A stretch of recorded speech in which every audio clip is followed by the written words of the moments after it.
পঞ্চগড়ের বাংলাবান্ধা 0 পয়েন্টে 117 ফুট উচ্চতার বিশাল পতাকা স্ট্যান্ডের উদ্বোধন করেছেন জেলা প্রশাসক সাবেত আলী।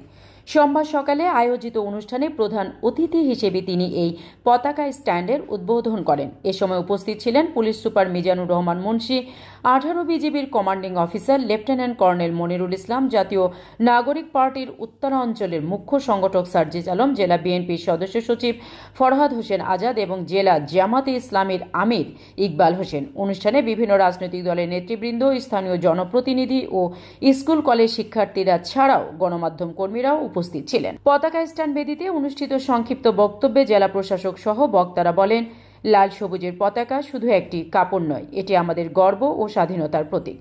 তারা দেশপ্রেমে উজ্জীবিত হয়ে জাতীয় পতাকাকে বিশ্বের দরবারে সদা সমুজ্জ্বল রাখার প্রত্যয় ব্যক্ত করেন। এর আগে এ উপলক্ষে বাংলাবান্ধা স্থলবন্দর থেকে একটি বর্ণাঢ্য র্যালি বের হয়ে 0 পয়েন্টের অভিমুখে যাত্রা করে।